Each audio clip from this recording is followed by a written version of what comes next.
आदित्य गुप्ता जी, आपसे ही शुरुआत करना चाहूंगा। मुख्य चुनाव आयुक्त जम्मू कश्मीर के दौरे पर हैं और आज श्रीनगर का दौरा उन्होंने किया है। कश्मीर के जो सियासी हालात हैं उसका जायजा लिया है। सिक्योरिटी, वहां के पार्टियों का क्या कुछ कहना है, सिक्योरिटी की सूरत हाल क्या कुछ है, हालात कुल मिलाकर कैसे हैं। आदित्य गुप्ता जी, इस दौरे को किस तरह से आप देखते हैं?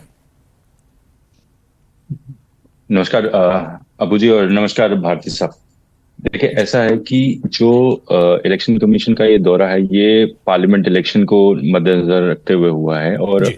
हम तो शुरू से ही कहते आए हैं इस बात को कि 10 साल हो गए हैं जम्मू कश्मीर में इलेक्शन हुए हुए। और अगर आप मदर ऑफ डेमोक्रेसी इंडिया को कहते हैं तो देश का सबसे इम्पोर्टेंट राज्य जो है, जो जम्मू कश्मीर है, उसके अंदर तो इलेक्शन होनी चाहिए।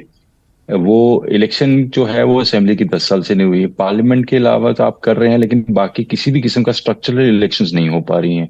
जब इलेक्शन नहीं हो रही हैं तो ये डिमांड एक हम जितनी ऑपोजिशन पार्टीज रही हैं, हमारी कांस्टेंट रही है।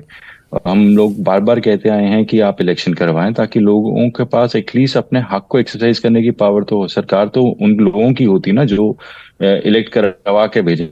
जब हालांकि यहाँ पर सरकार पिछले 5 साल से चल रही है एलजी साहब की, जो बिना किसी पब्लिक कनेक्ट के कुछ भी फैसला कर रहे हैं जो जम्मू कश्मीर के लोगों के हित के नहीं है। वो अपनी सोच से कर रहे हैं कि जिसके अंदर पब्लिक पार्टिसिपेशन जीरो है। इसलिए एक डेमोक्रेसी की सक्सेसफुल रनिंग के लिए इम्पोर्टेंट है कि इलेक्शन होए, क्योंकि ये अगर आप पूरा कोर्स देखेंगे तो election is the way forward Jammu Kashmir में, क्योंकि लोगों को अपने हकों की और अपनी ताकत जो है, अपने एक्सरसाइज करने की पावर जो है, वो लोगों के पास होती है इलेक्शन के दौरान। बिल्कुल। आदित्य गुप्ता जी, पीडीपी का जो डेलीगेशन आज इलेक्शन कमिश्नर से मिला है, उसने ये मांग किया है कि अगर हालात बेहतर हैं, लोकसभा के चुनाव हो सकते हैं, तो असेंबली के चुनाव भी इसके साथ होने चाहिए। देखिए, हम तो सीधे हमने एक ना सिर्फ इस बात के लिए कहा है कि इलेक्शन दोनों ही पार्लियामेंट और असेंबली की होनी चाहिए, हमने इन सर्विस वोटर्स की भी बात की है। और जिसके ऊपर इलेक्शन कमिश्नर ने कहा है कि हम आइडेंटिफाई करेंगे सारी कॉन्स्टिट्यूंसी में, सो दैट इन सर्विस कितने वोटर्स हैं उनकी लिस्ट कॉन्स्टिट्यूंसी वाइज एक्सप्लेन की जाएगी और उस पर वर्क करेगी इलेक्शन कमीशन। ये दो चीजें हमने की हैं, क्योंकि देखें, ऐसा ये काफी जरूरी है कि हम प्रॉपर इलेक्शन प्रोसेस को इनिशिएट करें ताकि कॉन्फिडेंस वापस आए। लोगों का जो कॉन्फिडेंस पिछले 5 साल 6 सालों से हिल गया हुआ है, क्योंकि चुनावी प्रक्रिया ही नहीं हो रही। अगर आप देखेंगे 2014 में जिन जिन राज्यों में इलेक्शन हुई थी जम्मू कश्मीर के साथ में, उन जगह पे 2019 में भी इलेक्शन हो गया और वो तीसरी बार इलेक्शन वोट करने लगे। और जम्मू कश्मीर में लोग हैं, कितने लोग हैं जिन्होंने वोट ही नहीं कभी डाला? क्योंकि भारत सरकार इस चीज के ऊपर फैसला ही नहीं ले पा रही थी कि इलेक्शन हो। हमेशा वो कहते थे कि इलेक्शन कमीशन डिसाइड करेगा, लेकिन सिक्योरिटी सिनेरियो तो एमएचए से आता है ना सारा। तो उसके बारे में क्लैरिफिकेशन तो कभी आज तक दी नहीं गई, जिसके ऊपर obviously one of the reasons has been that BJP की जो स्टेट के अंदर इन पर्टिकुलर पोजीशनिंग है वो काफी वीक है, क्योंकि जो उनका कॉन्फिडेंट एरिया था जम्मू का, वहां पर डिस्ट्रेस ज्यादा है। बिकॉज जितनी भी पिछले 5 साल में जम्मू के स्पेशल एरियाज में जो हमारे अपने लोगों के हक छीने गए हैं, वो एक्सेस कर गए हैं। हमारे ठेके हमारे नहीं रहे हैं, हमारे माइनिंग माफिया आ गया हुआ है यहाँ पर बेरोजगारी इतनी हो गई है, लड़के स्कैंडल पे स्कैंडल हो रहे हैं। तो इस किस्म के लोग कहते हैं कि यार इस पूरी सिचुएशन से बाहर निकलने का तरीका तो ये है ना कि हमारे अपने चुनिंदा नुमाइंदे वहां हो, ताकि हम उनके ठीक है। हालात का जायजा देखिए, चीफ इलेक्शन कमिश्नर अब जम्मू कश्मीर पहुंचे, हालात का जायजा लिया, तो आगे मेरे ख्याल से पॉलिटिकल जो प्रोसेस है वो आगे बढ़ेगा। मैं अजय भारती जी, जो बात यहां पर आदित्य गुप्ता जी कह रहे हैं कि जो भी मसला है, पिछले कई सालों से चुनाव नहीं हुए हैं।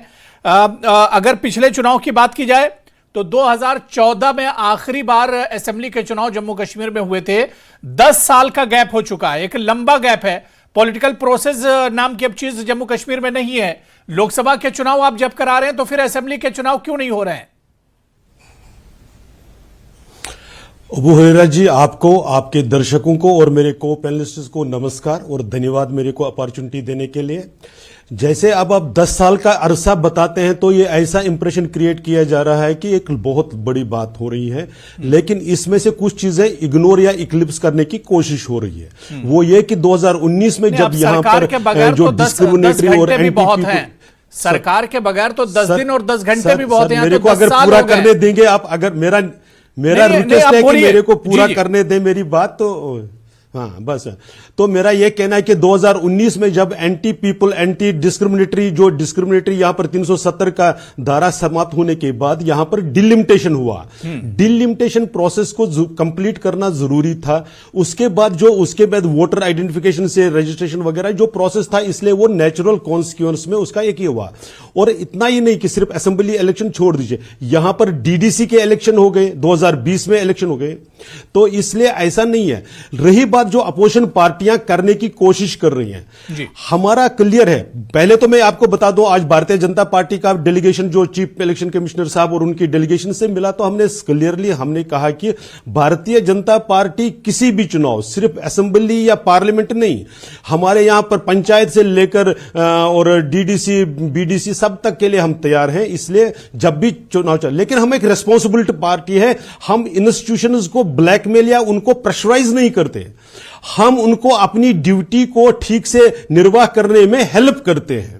रही बात अपोजिशन पार्टियों को, यह कितना भी बहादुरी दिखा दें लोगों के सामने अपना एक ब्रेव फेस प्रेजेंट करने के लिए, बेसिकली इनके यहां से कार्यकर्ता कारकुनान निकल जा रहे हैं। इसलिए उनको रोकने के लिए यह करें कि भाई चुनाव चुनाव चुनाव। बेसिक यह है कि यह भी कोई रेडी है, क्योंकि वह फील्ड में दिखाई देता है। फील्ड में तो कोई तैयारी नहीं है। अभी तक तो वो सीट शेयरिंग से लेकर उसी में उलझे हुए थे। इसलिए हालांकि मेरा उसके साथ कोई मतलब नहीं है। भारतीय जनता पार्टी खुद तैयार है चुनाव लड़ने के लिए, और चुनाव जब भी होगा भारतीय जनता पार्टी चुनाव में पार्टिसिपेट करेगी। हमने डीडीसी में पिछली लोकसभा में देखा कि वोट शेयर जो हाईएस्ट है वो भारतीय जनता पार्टी के सिंगल लार्जेस्ट पार्टी रही है। इसलिए भारतीय जनता पार्टी पर यह इल्जाम आयद नहीं हो सकता है। हां, एज ए रेस्पॉन्सिबल पार्टी हम किसी इंस्टीट्यूशन को ब्लैकमेल नहीं करते हैं, हम उस पर प्रेशराइज नहीं करते हैं। हम उनको हेल्प करते हैं उनकी जो रिस्पॉन्सिबिलिटी है उसको ठीक से डिस्चार्ज करने में। रही बात लोगों की बात, तो लोगों का तो अभी आपने देखा, चाहे वो जम्मू हो चाहे कश्मीर हो, जो ही प्रधानमंत्री जी आए तो किस प्यार और मोहब्बत के साथ उन्होंने प्रधानमंत्री जी को रिसीव किया, कैसे उनके साथ इंटरेक्ट किया। आंकड़े बताते हैं, चाहे वो रोजगार के हो चाहे वो किसी भी एरिया में हो, जम्मू कश्मीर तरक्की की राह पर आगे बढ़ रहा है। आदित्य गुप्ता देखिए सहमत नहीं, वो मुस्कुरा रहे हैं। आदित्य गुप्ता जी नहीं, आदित्य गुप्ता अजय भारती जी सहमत नहीं है आपकी बातों से, मुस्कुरा रहे हैं। हो ही नहीं सकते ना आदित्य गुप्ता जी, आप बोल सकते हैं, जवाब दे सकते हैं। उनसे तो एक्सपेक्ट भी नहीं हम करते कि वो सहमत हो। नहीं, चलो भारती जी, वो हमारे साथ सहमत हो। वो अलग पार्टी है, अपोजिशन पार्टी के लिए, उसमें तो कोई मैं लोगों की बात कह रहा हूं। जम्मू कश्मीर की जो जनता है डिसएग्री करते हैं, वो भारतीय जनता पार्टी के साथ खड़ी है। और किसी भी किते में दोनों चीजों के बारे में जवाब वो इसीलिए जो चीज ये है कि लीडर्स है उनका पार्टी में ज्वाइन करना, लोगों का या उनका आदित्य गुप्ता कुछ कह रहे हैं, सुन लीजिए, दौरे पर है जी जी, आप देख लीजिए। आदित्य गुप्ता जी कुछ कह रहे हैं, सुन लीजिए भारती जी, मैं फिर आ रहा हूं उसके बाद जी। मैं देखिए अजय जी ने बाकी सारी चीजों के अलावा दो चीजें प्राइमरी कही हैं। इन्होंने कहा है कि जी 2010 से लेकर 2024 तक का 10 साल का अरसा कोई बहुत बड़ा इस तरीके से कहा जा रहा है, बहुत बड़ा अरसा है, जिसको आपने राइटली पॉइंट आउट किया। 10 मिनट भी बिना सरकार के गलत होता है डेमोक्रेसी में। साहब को मैं ये बताना चाहता हूँ, खुद लेजिस्लेटर रहे हुए हैं, कि डीडीसी जो होता है वो कानून नहीं बना सकता, वो मेंबर ये खुद विधायक रहे हुए, ये खुद लेजिस्लेटिव काउंसिल के मेंबर हैं, इनको पता है ये लॉ मेकिंग बॉडी है। तो लॉ मेकिंग बॉडी स्टेट के अंदर एब्सेंट रही है फॉर 6 years। तो जो 6 साल में जितने भी कानून आए, जब देखें इट इज एब्सोल्युटली इररिलेवेंट कि वहां पर सरकार किसकी होती है। बात यह है कि चाहे भारती जी उस वक्त हाउस के अंदर बैठे हो या दूसरी पार्टी का कोई आदमी हो, ये सब लोग कंट्रीब्यूट बराबर करते हैं। तो इसलिए इंपॉर्टेंट है कि असेंबली होना। बिल्कुल, आज आप ही दो लोग हैं, दूसरी चीज है आप ही दोनों को चर्चा करनी है। जो रैली, भारती जी आप बोल सकते हैं बीच में। प्रधानमंत्री की जो रैली है उसके बारे में ये कहना चाहूंगा कि बड़ी साफ साफ बात है। प्रधानमंत्री की रैली के अंदर हिंदू में आर्टिकल छपा था, सुबह 4:30 बजे लोग उठाकर लेकिन जो लॉ मेकिंग यहां पर रही है उसकी इतिहास को भी देखें और आज के उसको भी देखें, तो लोग अप्रिशिएट करते हैं कि जो प्रेजेंट लॉ मेकिंग गलत रही है। क्योंकि पहले भी जिस प्रकार की लॉ मेकिंग का प्रोसेस यहां पर रहा है, मेंबर पार्लियामेंट की कॉमन मैन की असेंबली के अंदर बैठे थे 2002 में भी, वो हम सब ने देखी हुई है। 2008 में हमने देखा हुआ कि इलेक्टोरल प्रोसेस में 2002 में, 2008 में, 2014 में क्या रहता था, मैनेज किया जाता बेकार हुई है। लेकिन भारतीय जनता पार्टी 2014 में थे, क्या लॉ मेकिंग तब गलत थी क्या? लोगों की इन्वॉल्वमेंट किसी भी लेवल पर चाहती है, और लोगों के ये जो लॉ मेकिंग, ये भी यहां हमारे रिप्रेजेंटेटिव आखिर पार्लियामेंट में होते हैं, क्या वो उसमें ये नहीं करते हैं क्या? वो पार्टिसिपेट करते हैं उसमें, और बात करें जहां उनको लगता है एग्रीमेंट वहां एग्री करते हैं, नहीं तो डिसएग्री पावर होनी चाहिए क्या? मुझे लगता नहीं कि उसमें कोई ऐसा कोई दिक्कत। आप ये कहेंगे असेंबली, आप इट इज एब्सोल्युटली अम्यूजिंग कि आप ये कह रहे हैं कि जी असेंबली वाले जो हैं वो असेंबली की रिक्वायरमेंट नहीं है, पार्लियामेंट के अंदर 3 MP या 4 MP बैठे हैं, वो जाके सारा रियासत का डिसाइड करेंगे। आप कैसी बात कर रहे हैं? फेडरल क्या वो कॉन्स्टिट्यूशनल नहीं है? मुझे ये बताएं कि पहले जब यहाँ गवर्नर राज रहा है, आप 87 में इलेक्शन हुआ, उसके बाद कब हुआ? आप इतिहास को लोगों के सामने रखिए ना पूरी ठीक से, आप वन साइडेड मत रखिए। पहले 87 का इलेक्शन आप ही क्वेश्चन मार्क लगाते हैं। अब 87 के बाद 96 में हुआ, तो 96 के बाद क्या हुआ? तो इसलिए यहां पर जम्मू कश्मीर की सिचुएशंस को देखकर, और मैंने जो जस्टिफाई टाइम किया, मैंने यहां पर जो डिलिमिटेशन हुआ था, पहले जब डिलिमिटेशन हुआ था तो वो ईयर्स टुगेदर ले लेते हैं। यहां तो 87 से 96 टेररिज्म था, डिलिमिटेशन का वो लेना देना नहीं था। रिकमेंडेशंस दी, आप पहले डिसाइड करें रीजन क्या ले रहे हैं। कंप्लीट करना था। 83 से लेकर 90 सीट्स हो गई, आखिर उनको हम कैसे, उन पर इलेक्शन कैसे करते हैं हम? तो डिलिमिटेशन वाज वेरी इंपॉर्टेंट, वो करना ही था ना। तो आपने उसका क्या लेना था? आप तो भी कह रहे थे इलेक्शन कमीशन इंडिपेंडेंट है, हम किसी का गला नहीं पकड़ते। अब आप कह रहे हो हमने ये सब कुछ करना था। आपने कहा ना डिले अनप्रेसिडेंटेड, मैं डिले को अनप्रेसिडेंटेड नहीं मानता हूं। मैंने कहा उसमें कुछ एक्शंस ऐसे थे, इसी पीरियड में कोविड आया, इसी में ऐसे हुआ, तो लोगों को आप याद, कोविड की वजह से इलेक्शन साहब यूपी में हुई है, क्या बात करते हैं? प्रधानमंत्री मास्क लगाकर ऐसे ऐसे घूमते थे हर रैली के अंदर। उसके लिए कह रहा हूं, मेरा और कोई बात बाकी करना था ये इलेक्शन कमीशन ने। तो जिसका एक ही मेंबर बचा है जो रिजाइन कर ही जा रहा है, अरुण गोयल के लिए आप लड़के लाए थे ना, उसको खुद ही रिजाइन करके चला गया। अपॉइंट हो जाएंगे, चिंता मत करिए उसके। पहले भी एक मेंबर होता था। आदित्य जी, आप कानून को जानने वाले हैं, बताइए जब TN सेशन ने उस वक्त की सरकारों को कटघरे में खड़ा किया था, तब उसको 3 मेंबर्स बनाया गया था, तब तो कोई आपत्ति नहीं थी आपको। आज भी 3 ही रहेंगे, वो आएंगे वापस, चिंता मत करिए, इलेक्शन से पहले आएंगे। अब तो रिजाइन करके इलेक्शन से पहले आएंगे, इलेक्शन कमीशन इलेक्शन से पहले आएंगे। ऑब्वियसली कानून तो इतना प्यारा बनाया ही है कि प्रधानमंत्री उनका नॉमिनेटेड एक मंत्री, उसमें गलत क्या है? मुझे ये बताइए, क्या लीडर ऑफ अपोजिशन और सरकार के मतलब ये बनाना चाहिए था ना? और चीफ जो सुप्रीम कोर्ट की जो जजमेंट थी उसमें क्या है? अरुण गोयल के केस में है सर, कानून बना है, तो उसमें गलत क्या है? मुझे ये बताइए गलत क्या है? मैंने देखिए दोनों लोगों को बहुत मौका दे दिया है, ठीक है, अपनी बात रखिए। मैं आदित्य गुप्ता जी मैं आ रहा हूं, उसके बाद अजय भारती जी मैं आपके पास भी आ रहा हूं। मैंने दोनों लोगों को खूब समय दे दिया है, आज अपनी अपनी बात एक दूसरे से रख लीजिए।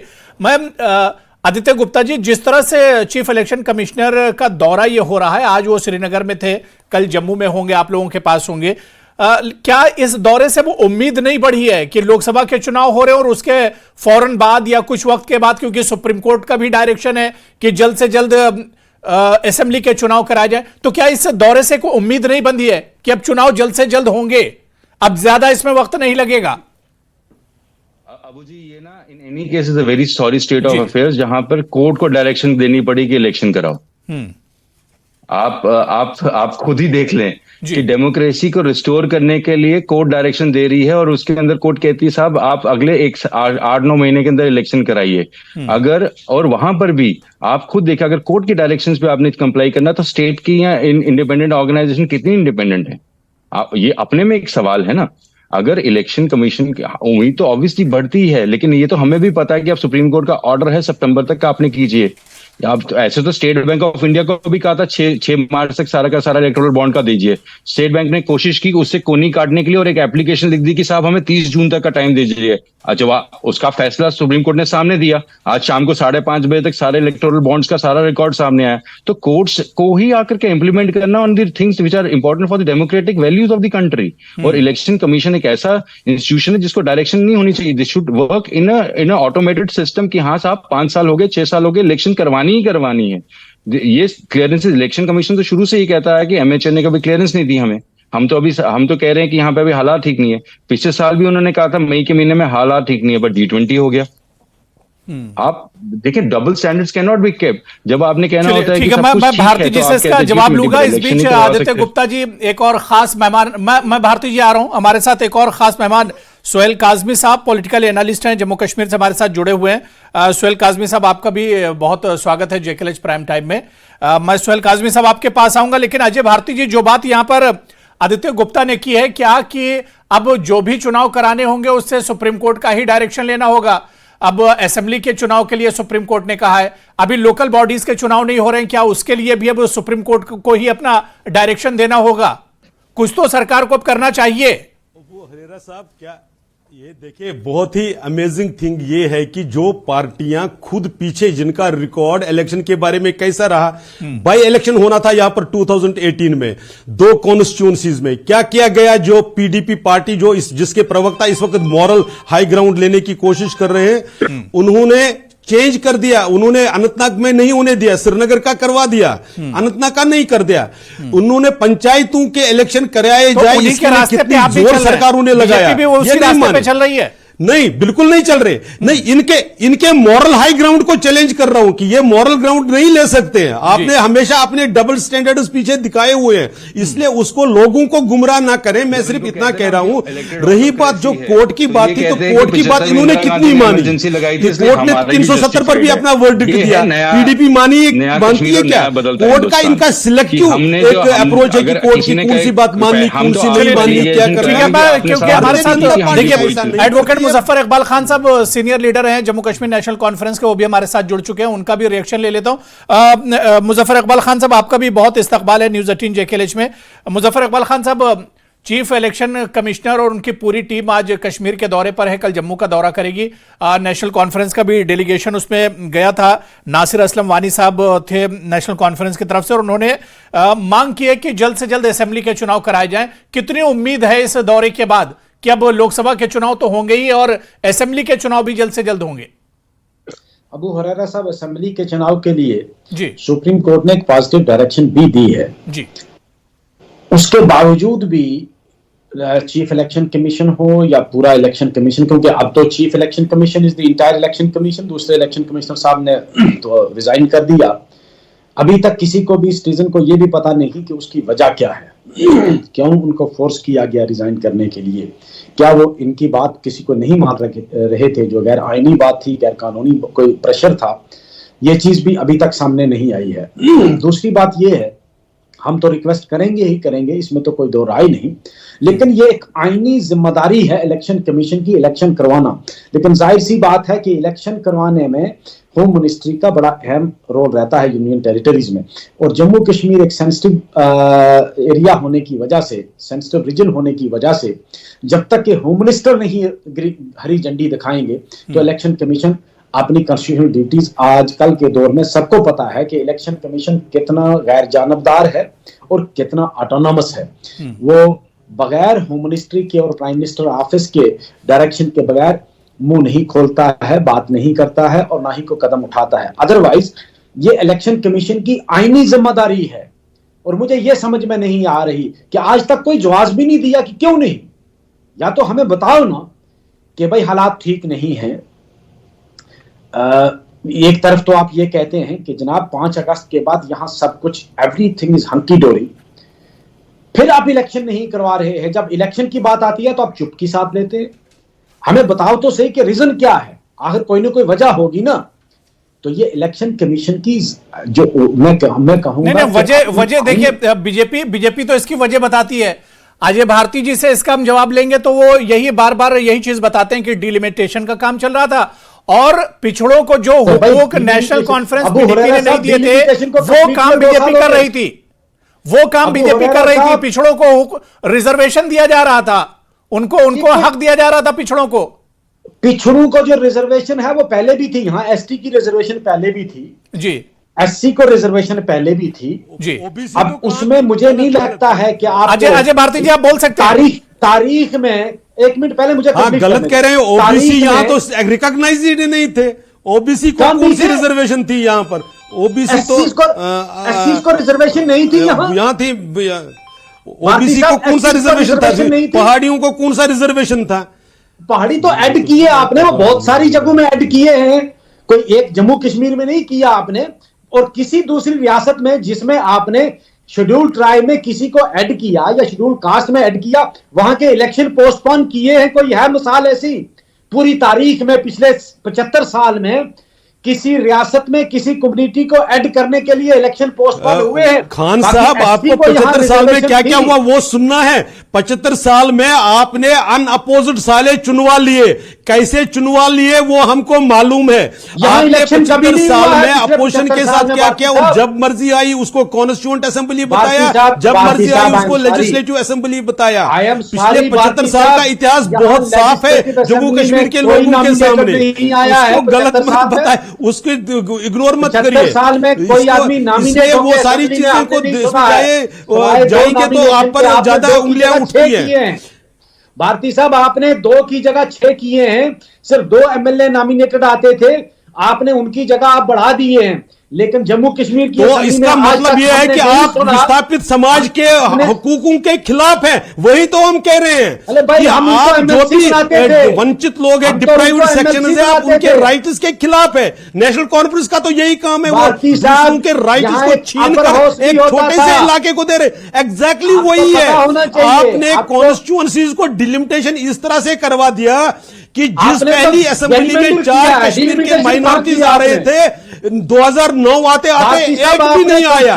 यही तो आपने किया ना, यही तो मैं कह रहा हूं। और भारतीय जनता पार्टी उस इम्बैलेंस को ठीक कर रही है। आप तो बिल्कुल सही कह रहे हैं कि आपने क्या किया, बेड़ा गर्क किया आपने जम्मू कश्मीर का। मुझे ये बताइए, जो पहली यहां पर असेंबली हुए इन स्पाइट ऑफ आपने कैसे किया, उसमें कश्मीर घाटी में माइनॉरिटीज के 4 लोग थे कि नहीं थे? 2009 में कितने चुनकर आए, कैसे आपने कॉन्स्टिट्यूएंसीज को डिलिमिट किया? दैट वाज योर घाटी में से। अब सुने, आपने वैसे किया, और आज अगर उनको एम्पावर किया जा रहा है तो आपको बड़ी मिर्ची लग रही है, आपको गलत लग रहा है। मैं देखिए काजमी साहब से एक कमेंट ले लेता हूं, ठीक है? पैरेलल मैंने काफी टाइम दे दिया दोनों लोगों को, मुजफ्फर साहब, भारती साहब, मैंने दोनों को टाइम दे दिया। सुहेल काजमी साहब, इलेक्शन कमीशन का दौरा हुआ है और दौरा चल रहा है, बल्कि कश्मीर का आज दौरा था, कल जम्मू का दौरा होगा। 2014 में आखिरी बार विधानसभा के चुनाव जम्मू कश्मीर में हुए थे, 10 साल का गैप हो गया है। अब इस दौरे से कितनी उम्मीद आपको लग रही है कि लोकसभा के चुनाव तो होंगे ही होंगे, लेकिन असेंबली के चुनाव कब तक होंगे या कितनी जल्दी हो सकते हैं? देखिए, जो हो गया उसको अफसोस कर सकते हैं। एज ए सिटीजन के इलेक्शंस होने चाहिए। इलेक्शंस हमेशा जमहूरियत में रूह का काम करती हैं, लोगों के एस्पायरेशंस का काम करती हैं। इलेक्शन नहीं हुए, क्यों नहीं हुए, क्या वजूहत रही, हम उस पर चर्चा नहीं करते हैं। पहले तो वेलकम करते हैं कि ऑनरेबल सुप्रीम कोर्ट का जो वर्डिक्ट आया जम्मू कश्मीर के इलेक्शंस को लेके, और उसके बाद एक टाइम फ्रेम में सितंबर उन्होंने कहा है, उससे पहले ये इलेक्शन कमीशन की टीम यहाँ कश्मीर में और कल जम्मू में आ रही है। और कश्मीर में भी सारी पॉलिटिकल पार्टीज, रीजनल हो नेशनल हो, वो मिल रही हैं, और जम्मू में भी मिल रही हैं। तो हर पार्टी चाहती है कि यहाँ जल्दी से जल्दी इलेक्शंस हो, लोग भी चाहते हैं कि इलेक्शंस हो। और वो एक जो प्रेशर है वो माउंट अप हुआ है कि जम्मू कश्मीर के लोग, आवाम चाहती है कि यहाँ इलेक्शंस हो, और सब लोग तैयार है। और भारतीय जनता पार्टी भी तो कह रही है कि हम भी इलेक्शंस के लिए तैयार है। तो मेरे अपने हिसाब से पार्लियामेंट के बाद किसी वक्त भी ये असेंबली का बिगुल जो है बजा सकते हैं, और बजाना भी चाहिए, क्योंकि जितने ज्यादा आपकी नुमाइंदगी होगी असेंबलीज में, पार्लियामेंट में, उतनी जल्दी जम्मू कश्मीर का जो निर्माण है, जम्मू कश्मीर के जो 10 साल का टाइम वक्त वेस्ट हो गया लोगों का, वो कहीं उसकी भरपाई हो पाए, और इलेक्शंस और अपने नुमाइंदे अपने लोगों को रूल करें, चलाएं और उनकी रहनुमाई करें। ये सबसे बड़ा एसेंस है एक हेल्दियर जमहूरियत का। और मैं समझता हूं जो बिल्कुल अब इस दौरे से ये उम्मीद की जा सकती है कि जल्द से जल्द अब लोकसभा के बाद या लोकसभा के साथ असेंबली के चुनाव भी हो सकते हैं। जो पार्टियों की मांग है वो मांग भी अब एक तरह से बहुत जल्द पूरी होगी, हम ये उम्मीद कर सकते हैं।